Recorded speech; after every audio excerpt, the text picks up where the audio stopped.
All right, back on Joey's Social Club, part two of Ricardo's burglary of his residence. Joining again, we have Paul and Cam. Good to How see you guys you. doing? What's going on, y'all? Good to have you guys back. It's good to be here on a Sunday evening. Sunday Always. evening, right? Always glad to be here. Cranking it out before a busy week. Right? Yes, sir. So I think we left off at, what was it, Moretti, when Moretti was killed? But and that one is especially important because Moretti had something about his name that none of the others had, and that was a vowel at the end. Yeah. So he earned special treatment. Being an Italian, the mob, this was all about sending messages, right? But here you had an Italian that should have known better. So Moretti got brutally tortured. He was castrated, disemboweled, and had his face burned off with a torch. Heard that one before. Yeah, ouch. Yeah. Now he was also, wasn't he also ex-Chicago PD? Yes, he was. Mhm. Is that why maybe that helped getting some extra treatment too? Probably didn't hurt any for sure, but that was a brutal killing, and it reminded me a lot of what happened to Butchie Petroselli. Yeah. And then And that was with Moretti was killed by himself, or was he with Hertog's? I don't know. We don't really know for sure if they were killed at the same time. They were found around the same time, I believe. Mhm. Yeah. So who went? That leaves you. That leaves you Reno, Volpe, and Bobby the Beak. Bobby the Beak. Well, everybody had their throat slashed, and I guess that was part of So, what happened. And we can speculate as to that, but that was something that we learned during Family Secrets. Was Frank Calabrese Sr.'s favorite thing to do. He would use a garrote and then slash their throat from ear to ear. Yeah. That was his favorite method. I always wondered if that wasn't more pragmatic than anything. I mean, you've got somebody dead, but just to sort of make sure. I mean, you get You want to make sure. Yeah, and I mean, I'm not saying he wasn't the kind of guy who would get off on it. I mean, if you go around slitting too many throats, I mean, it's not because you don't like doing it. But I mean, at the end, I think it was just a way of making sure, and he had determined throughout his career that was the best way to do it. How many of the guys were shot? Well, I think they were all shot except Garcia. He was stabbed multiple times, and Moretti was tortured so badly, I don't know that he was shot. But I don't think they needed to. Because wasn't that, from what we know, it was Calabrese Sr. and Nick, right? Yeah. And years later, Bobby the Beak Siegel, and Cam talked about this earlier. Bobby the Beak wound up entering the witness protection program, and he testified against like Hanhart and some others. And he explained how the outfit set up the murder of all these burglars. And he said that he was hanging around with Johnny Mendel, who was a buddy of his, and he had participated in a number of robberies with Mendel. And after the Accardo burglary, Mendel said, "Hey, I got a call from the little guy," which is what they called Ronnie Jarrett. Mm-hmm. And that Jarrett had offered him a part of a great score. And that was the last time that the Beak ever saw Johnny Mendel. And he thought that was very suspicious because this was in the weeks after the Accardo burglary. So the Beak, being a pretty smart guy, begged off on that score. And not too much longer, the Beak got a call from John Defronzo asking him if he'd like to take part in a big score with some gold coins. Mm-hmm. And at this point, he's like, "Hey, something is not good here." And he sniffed it. He smelled a rat. He went to his closest mate guy, who was Scarpelli, and said, "Hey, what's going on here?" And Scarpelli just told him, "Look, we're sending a message and this is Camillus talked about this last week. We're killing one burglar of every nationality, and you were the Jew on the list. And Camillus told the story about how Bobby the Beak saved his own life. Yeah. But I think it's very interesting that Jarrett and Scarpelli and Defronzo and the Calabrese brothers, they were all involved in this big sweeping net to bring in these burglars. In the criminal hierarchy, I was just reading this today. Like jewel thieves and burglars and all, they're like the top. I mean, not counting made guys, what I mean, but because in those days you had to have such a skill set. You had to be so observant. Like these guys picked up on everything. They noticed what time of day people were eating dinner, and what lights were on in the house, and they would scope a job for a couple of days, see what patterns there were in the area. These guys were sharp, really sharp. And the only thing that could be a downfall with them would be the greed that eventually led them to take those jobs. But a guy like Bobby Siegel, and we don't know how many others begged off those jobs. We only know Siegel because he's the one that came forward and reported it. We know there were a lot of burglars, and it's a small community because guys with that skill set, they know one another and they work with one another around. You can't always shit where you eat, basically. So I mean, they go all over the whole country to these jobs, and if you're going to do a six-figure jewelry job, I mean, you got to go out to get it. So, and something like that in Chicago, as we've talked about, it was likely sanctioned. But I mean, these guys were sharp, so they would have had to come up with a pretty decent ruse to get them to come in. And they really couldn't have been expecting anything. They all would have had their one made guy who was an upline, like with Siegel and Scarpelli, but they all would have had a mob guy that they turned to for a fence or for whatever. And that's how they got him. You're looking at all these guys, and these guys are all top-notch guys, but where's this poor Volpe guy fit in? He's just the house guy. Well, he's just taking care of the house, sweeping the floors. Yeah, well, and Accardo finished cleaning the house.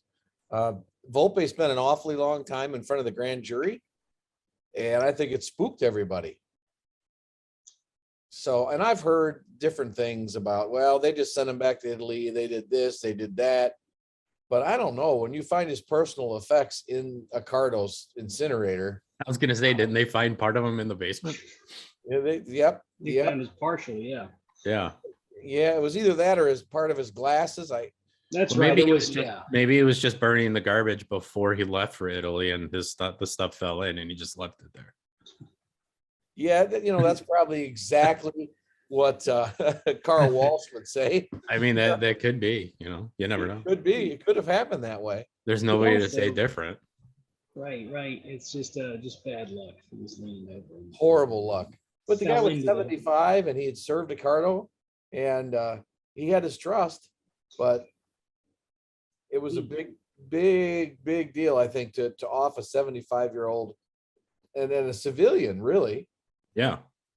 Paul, didn't he call the police to begin with when the robbery popped off? I mean, and then they came into the house, which was a ridiculous thing to do to begin with. I mean, if there's a robbery, that allows the police to come into your house and investigate, which I'm sure was the last thing Ricardo wanted to begin with, was to have the police come into his home, the boss of basically the entire Midwest and the West, and to investigate what was going on under his own roof.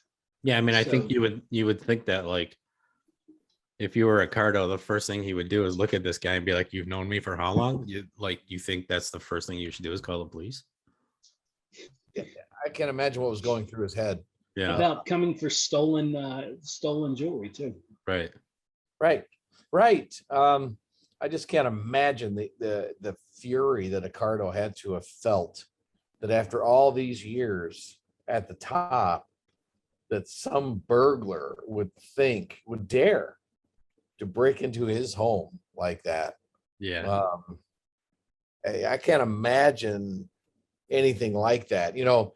We've been watching the Ozarks. Maureen and I have been watching that. That's a great show. Addicted to it. Yeah. And a big part of the show, not to spoil it for anybody, is there's a mob boss whose son gets involved in a lot of physical violence back and forth. Mhm. And on the show they just go and they resolve it with some money and it's no big deal. But boy, in real life, you did not touch a made guy and walk away from it.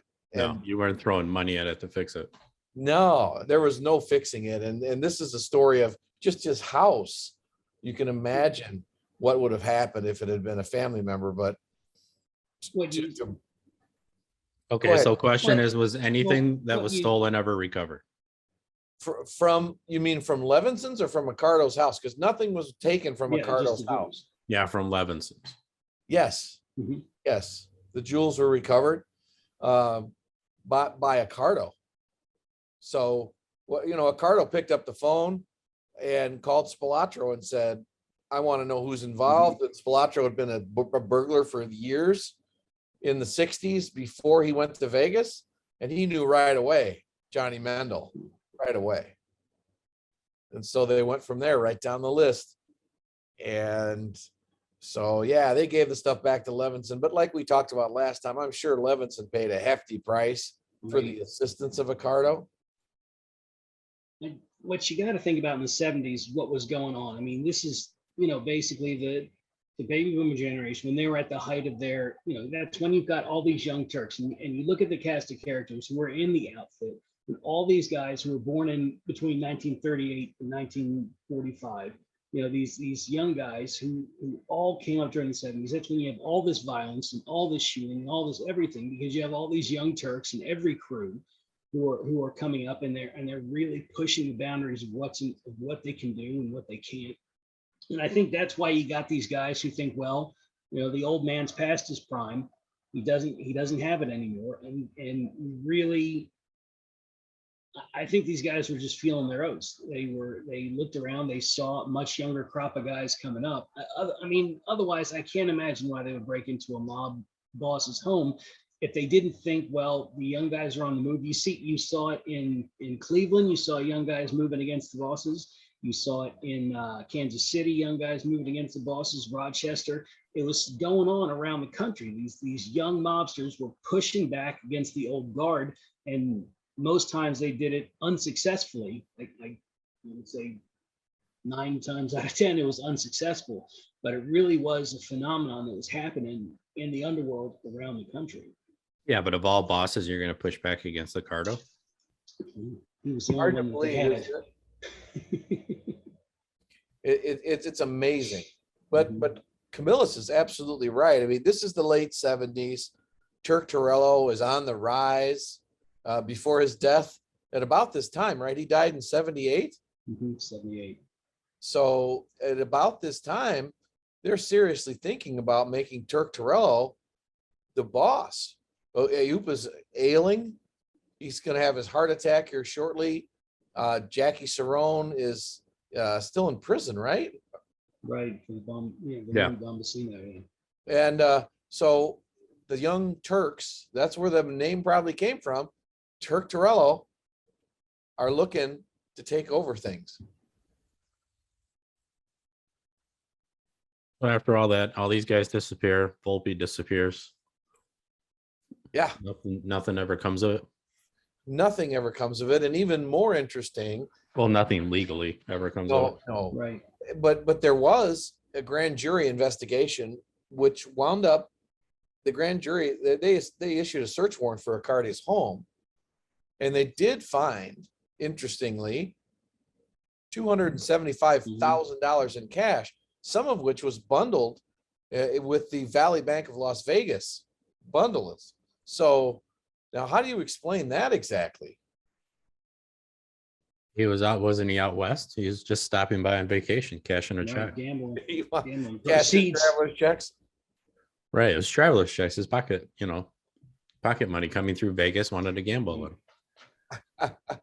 Now, speaking of Ricardo and his legitimate money, I did make a mistake last time. I said I thought Ricardo probably had a 190 SL Mercedes. This is a little thing, but I looked it up in the interim. He did drive a 300 SL. As you think about the 300 Gullwing, Ricardo had a 300 SL, the cabriolet, the convertible version, which is basically just a race car. They were used as race cars, but that was the top of the line Mercedes at the time, convertible. And so he liked his fast cars. He had a bright red race car Mercedes that he was. What going to dealership did he get it from? 300 SL. Boy, I don't know. That's a Yeah, good question. Was those had to be Perillo? specially Perillo's ordered. around then? Those are specially ordered, so he put in an order for it. Those are nice cars. Yeah.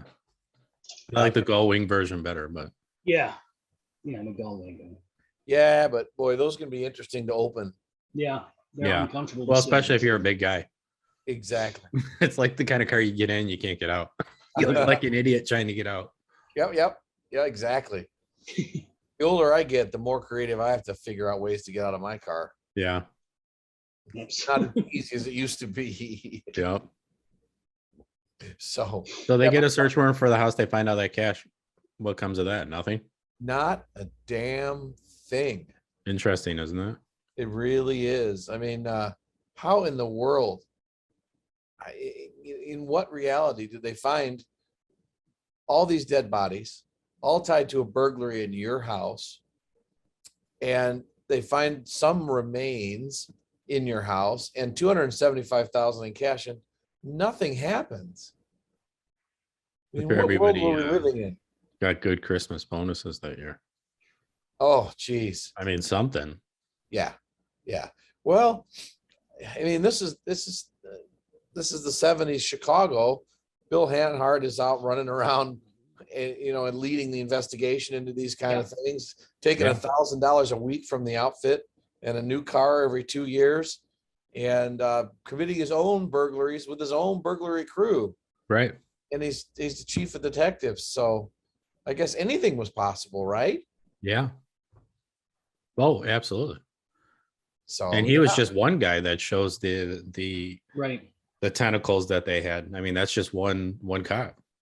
Looking in this story, you've got Moretti, who's a cop, and then Anhart, whose own guys would have been investigating around this time. Maybe not the story, but there.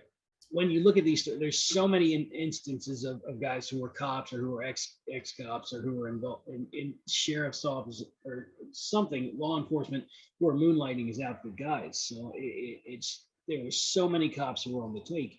It's just there was no way that anybody from inside Chicago or even inside Illinois who wasn't a federal official was going to solve any of this, not until Family Secrets. I mean, that's a whole story in and of itself. Just the police alone that are known to be corrupt and to have ties to the outfit. That's just the known ones. I mean, that's an entire story right there. Oh, it's books and books and books. Siegel even testified about being present a number of times where large bags of cash were handed to the police. Just as a regular thing. It was a normal thing. And that was the culture that they lived in. And you can even go back to the 60s, where there's a lot of questions about how the federal authorities handled, like Sam Giancana's testimony when they declined to cross-examine him when he sued the federal government and things like that. Dick Ogilvy, who later would become Cook County Sheriff, and lots of questions.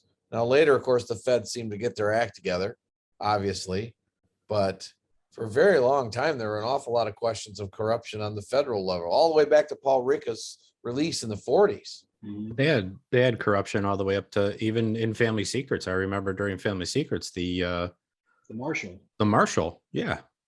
Yes. I mean, that's as corrupt as you can be when you're in and wasn't his father involved with the outfit as well? He was law enforcement too, wasn't he, Paul? Yeah. Ambrose's father. Yes. Yeah, I mean, the tentacles are so deep. Yeah, that corruption it doesn't go away. It's hard to root it all out, and it's certainly much, much better today to the extent it exists at all. There's other kinds of corruption today, I would think. You think it's more political now? Yeah, I doubt that anybody in the outfit today could pick up a phone and fix a case like they could have in the old days. But I mean, look at what's going on with Madigan and all that. You just can't say corruption's gone. Well, yeah. Burke's right now being, Verdoliak is out. Burke it was on the cover of the newspaper last week for corruption. So yeah, I mean, they Yeah, were after whose wife Madigan for was, the longest time. Yeah. right, and he was the most powerful state legislature in the nation. Country. Mm-hmm. Yeah, by far. And look at what he's doing. I mean, what was the amount of the bribe that they said that they paid? Didn't ComEd pay a $200 million fine? Something like that for being involved in that corruption? Yeah, I don't know. It was Huge amounts of money. Mm-hmm.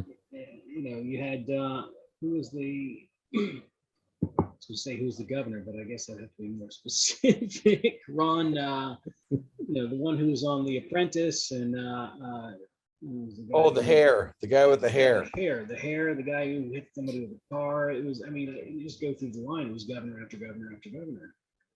Yeah, they used to say they swear you in on January 4th, and on January 5th, they fit you for your prison clothes. They've all seemed We've to, had a string of them. they all seem to It's end up. all- It's all been just a parade of horribles. Illinois is so terribly corrupt and still is. Mm-hmm. You got to wonder what's going on now with this whole thing with Jesse Smollett and Kim Fox and all that. I don't think that she's corrupt, but I just wonder about what in the world she's doing. What is she thinking? And some of her decision making. Yeah. I think a lot of people are saying that about a lot of politicians nowadays. Oh yeah, There's but it there's just a seems great like law enforcement disconnect. never works in Chicago. Oh, it's huge. You never get it right. Yeah. Yeah, there's a big disconnect. There really is. The whole world's gone crazy. And we could do a whole podcast on that too. Everybody that's watching this would say, hey, I don't want this crap. If I want this crap, I can watch Fox I'm News. tuning into this shit. Talk about the Politics. Yeah, politics, that's what we don't want. Got enough of it, right? All right, let's move on to religion now, guys. Yeah, that's While we're here, That's even better. Well, that pretty much covers Ricardo, no? well, it doesn't come close. Well, to for his house. Ricardo, but Yeah. yeah, it covers the burglary of his house back in '78. That's about as much as we could cover in one show about Yeah. Tony Accardo, because we could We do covered whole we covered a series. big chunk in the first part. Yeah. Yeah, we really did. But I just think it's fascinating. You find out that what happened. Ricardo picks up the phone. He calls Spilatro. Spilatro calls Defronzo and Ronnie Jarrett and the Calabreses and who else was involved in reaching out to these burglars. We like Camilla said, we don't know how many calls were made, how many people saw this coming and were smart enough to avoid it. Yeah, they said they were leaving town. I mean, Yeah, they were fleeing. without naming names. They said every burglar in Chicago left town. Right. Exactly. And, Bobby the Beak Siegel was the only one we know of who actually was reached out to and survived. But that's not exactly something that you call the press about. That's another interesting character I'd like to do a show on is Defronzo. Boy, there's so much rich history there. I mean, he started in the public eye in the late 40s Mm-hmm. when he gets his nickname. Mhm. And then he continues, operating in Elmwood Park under Gags and Cerrone and Messino, right up into the 70s when all of a sudden he's just vaulted into this position of power. Yeah. And at the same time, he's building a legitimate empire that's worth millions of dollars. Yeah. Millions of dollars, and never gets caught. I mean, he Never goes gets to caught. prison for a Even couple up to years in family California. secrets gets passed over. Even at family secret, that's what I would like to dig into. It was like, how did he miss the Why he was mail, named. if you will, of family secrets? Well, it starts even before that, I think, Joey, because with the Rincon infiltration in California, he, Carlisi, and Angelini, and a couple others are indicted out there for trying to take over the Indian reservation. Mm-hmm. Now, what happens when mob capo is indicted usually by the feds. Almost Well, every time. Yeah, usually they throw the RICO at you. You're right. And he got RICO, and he goes away for what, 10 years, 20 years? Yeah. But not in this case. Defronzo does something like a year and a half on that. And then Carlisi is swept up also in that whole RICO prosecution. Nothing at all. Nothing at all about Defronzo. We can talk about that for quite a while. Maybe Defronzo was just charming that he only got that year and a half Could time. be. You know, and Defronzo's own brother then is indicted for the growing the marijuana, which is another just fascinating story. Oh, Yeah, that guy owed him juice money. That's why he had him set up. I mean, that whole story. Yeah, that would be a good one to get into that not a lot of people know about. Wasn't that even bad? Bad marijuana wasn't even good. But never did they produce an ounce of sellable pot, and the government spent millions on prosecuting that case. They were growing hemp instead of weed. They didn't do it Oops, right. wrong one. Sorry. Got a lot of rope. It's like the gang that couldn't shoot straight. Right. It was a disaster for the mob. And So how did he keep missing then? How did he keep missing prosecution? That I know. You know, the kid in the back's raising his hand. What did what do you have to say? But if that's the case, guys, honestly, you also have to confront these facts. Even up till his final days, 5-6 years ago, he's still meeting with Marco D'Amico and other really high guys in the outfit. They never cut him off. Even if the outfit quit killing people, he was still close with the core of outfit leaders and still meeting with them regularly. How could they not have had some suspicions? I mean, you would think that they would. I would be suspicious. I mean, wouldn't you? Well, absolutely, but there's no sign that anyone ever was. So you have one or two things. You have an Accardo like person, or you have a Whitey Bulger type situation. But how targeted was it, Bo? You know, because I mean, you don't see too many people in his sphere. I mean, you would know this better than I, but I mean, how many people directly in Defronzo's sphere, people who were really close to him, went down? I mean, you didn't see, you know, he was the driver for Cerrone, but you didn't see a lot of people who were right close friends with him go down. No. But you did see people with whom he was sort of antagonistic with. People between him and power, you mean, Camelus? Yeah, he weaponized it like a lot, and that was a common thing. That was a real common thing with a lot of guys back then, is providing information on your enemies. Yeah, absolutely right. Ask Sam Carlisi about that theory. Mm-hmm. He was the one that wound up going to prison for the rest of his life after he crossed swords with Defronzo. Mm-hmm. So that's still the burning question with Defronzo. I mean, how do you miss the trial of the century of family secrets that they boosted there? They were throwing fucking RICOs at everybody they could possibly throw a RICO at to try to get shit to stick, and he missed out. He was named as one of the guys in the Spilotro hit. He was the same evidence against him as anybody else. Well, he was named as being there, right? Yeah. Yes. Absolutely right. I don't know. And then Family Secrets 2, which everyone was sure, now they're going to get Defronzo. Never happens. Right. Never happens.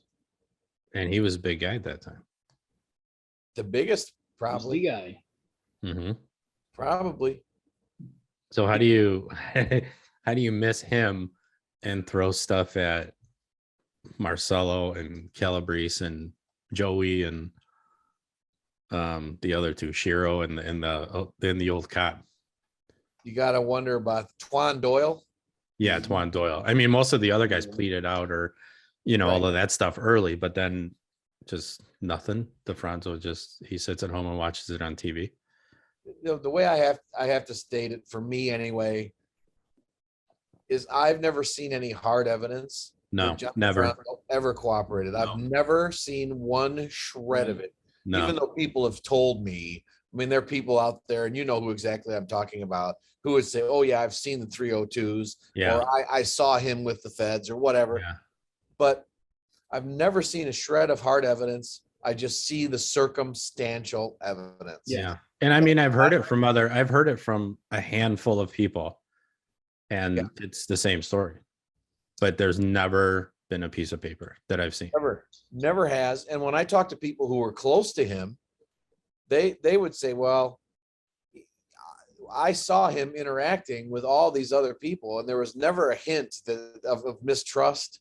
Like there's never a hint that there was anything wrong right up to his final days, when he started to become ill.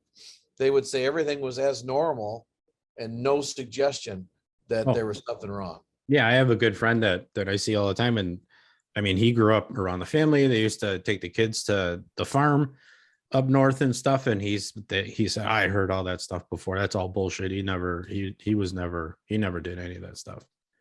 He was he was a good guy, blah blah blah blah blah. Says something about the outfit, how different it became, because during the AUPA years, all it would have taken is just a rumor. Mm-hmm. Yeah, like Tony Borsellino. All it would take is just an accusation that was completely false, and they would have knocked you down. Well, so what's interesting about that is how you're saying they got kind of soft. Is I talked to another guy that has some insight, and he says, you got to look at the old guys. The old guys set it up to self-destruct. That it wasn't meant to last forever. Yeah, they got their heyday. They moved out into legitimate businesses. They moved into politics. They moved into other things, and it was just meant to self-destruct and go by the wayside. John Defronzo certainly set the Elmwood Park crew up that way. He shut it down as soon as Carlisi went away to insulate himself, probably. And each crew operated independently. A lot of guys say the Chinatown guys didn't necessarily know the Cicero guys, and vice versa. Right. And it was set up that way because of Rico. And Defronzo was wealthy enough from legitimate businesses. He didn't need it. Right. So my suspicion is that after the 90s, he was really operating more on an advisor level. So he didn't have his own guys. Yeah. Interesting. Yeah, also, he was in Alzheimer's towards the end, right? I mean, so it would make sense. It's just sort of pulled back. And that's another thing, Chuck Gowdy. Remember that great Chuck Gowdy when he catches Defronzo coming out of a meeting with Marco D'Amico and Greedy Pete and all these other guys, and Defronzo's like, "Hey, how you doing? How was lunch? What lunch? How's Marco D'Amico? I don't know. Well, you just had lunch with him. No, I didn't see him. No, I don't know who he is. I haven't seen him. Isn't it interesting? If you're one of the guys who's running things on the street, and you got John Defronzo who's starting to have dementia. Yeah. And he's on TV with Chuck Gowdy. Yeah. Now, aren't you getting a little nervous about this? You would think they would want to pull him out. Yeah. Yeah. Step him back, let somebody else take over. Yeah. I mean, what a scary thing, but never happened. I know people say the mob didn't do violence anymore, but I think there's a number of disappearances and deaths that we could talk about to indicate that it still happens, just not as much. Oh, sure. Mm-hmm. Yeah, I mean, we all agree that it wasn't anywhere near what it used to be, but there's still active. There's still people around. Oh, absolutely. There's still stuff that goes on. Right. It's just nowhere near what it used to be. I mean, the 70s was the heyday of all times. For sure. And then that's my personal. And then to me, it just kind of like leveled off and declined through the years. And you've got some very serious, very dangerous guys who are still active. Yeah. And you've got some who are probably just legit and doing their own thing and just want to live the rest of their lives and be left alone. Mm-hmm. But none of them are running a nationwide criminal empire, like you said, Joey, and like there was in the 30s, 40s, 50s, 60s, 70s. That does not exist anymore. Right. I mean, think about when they make Well- movies. They make movies on all the old days because that's when all the stuff was great. Here's Right.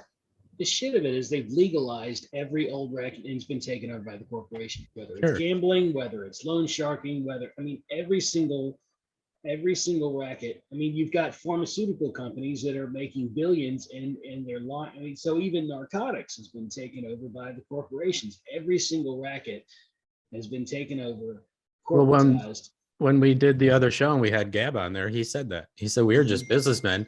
Yeah. The government came in, they shut it down, they took it over, and then they started charging. So, they took all the businesses from these guys. Right. Yeah. I mean, look at OTB, off track betting. Somebody else whose name I won't mention said, "Hey, we were just an outfit of gamblers. Yeah. And if we'd been in any other business, we'd be in the Chamber of Commerce." Yeah. And there's some real truth to that. Yeah. Yeah. So They just came up with the stuff first, and then the government came in and fucked it up. You've got lobbyists bribing politicians now. So, I mean, right. That's absolutely right, Camilla. So it's all still going on. Yeah. It's just different, like we nothing's- said, they got out of one thing and went into another. nothing's changed. They've just made it legitimate. Yeah. They've made it too expensive for everyday people. Yeah. I don't know that we're any better off as a state or as a city than we were then. I question that. Yeah, that's a question. What it says to me is that the wealthy, the wealthy in America realized what they weren't earning. They looked at criminal enterprise, which is one area where they were not taking advantage of the billions of dollars that were being earned. And where the FBI and the police and everybody tried to shut down this underworld that was going on, all it took was for rich people to bribe lawmakers to make it all legal, to take it over, to deregulate trucking so that they could come in and take over the trucking industries and to legalize gambling so they could buy. And boom, now all of these things are still going on. They're taken over by the corporations and they've seized the underworld, moved it above all of our heads, and we're still. They've taken back the one source of revenue that was not open to them. That's exactly right. In a way, it's kind of sad. Yeah, it is. But you know what? There are still going to always be people who can't get even a payday loan, and gamblers who can't stop gambling and can't and don't want to do it. Yes, and there's always going to be a market for narcotics, and there's always going to be a market for prostitution. It's always going to be narcotics. I mean, that's all cartel. Yeah. I mean, they've completely infiltrated every city. Well, you watch, all they got to do is end the prohibition and give that over to the pharmaceutical corporations, and the cartel's going to go the way of the dodo too. You'll see the cartels start opening up their own pharmaceutical companies. That's right. They'll open up fields in Bolivia and everywhere else. Like legitimate, Yeah. Wait, how far along in Ozark are you, Paul? We just are in the third season. Oh, okay. Then I won't say nothing. Fourth season. April 16th it comes out. No, April 29th. Yeah, it's towards the end of April. End of April. The last part, yeah. Yeah, I don't want to spoil it for anybody, but I actually passed out and missed a couple of episodes, so I got to go back and watch it again. Yeah. I was gonna say something, but I won't say it. We'll wait till you got all the way through it. Yeah. I really enjoy it. I love the Kansas City mob thing, and it's really interesting. Yeah, it really is so well done. Yeah, it's very well done. One of those shows where you find yourself rooting for the bad guy and not the FBI. It's how well done it is. I think that's Justin Bateman, right? His character. Yes. Yeah. He's developed into such an amazing actor. Yeah. You just root for him through the whole thing. Yeah. That's Americans love an anti-hero. Yeah. He's the classic. Yeah. It's really, really good TV. It is. And we enjoy it. I mean, we wasted an awful lot of this weekend just watching that. Yeah. Well, it's good. I mean, it is good. You spent. Yes. Spent instead of wasted. Right. And corrected.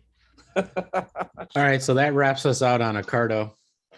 For the next show, we'll I think we have two good ideas. We'll flip a quarter and we'll see which one we land on. So we're signing out for on this one though. Sounds good. Thanks, guys. All right.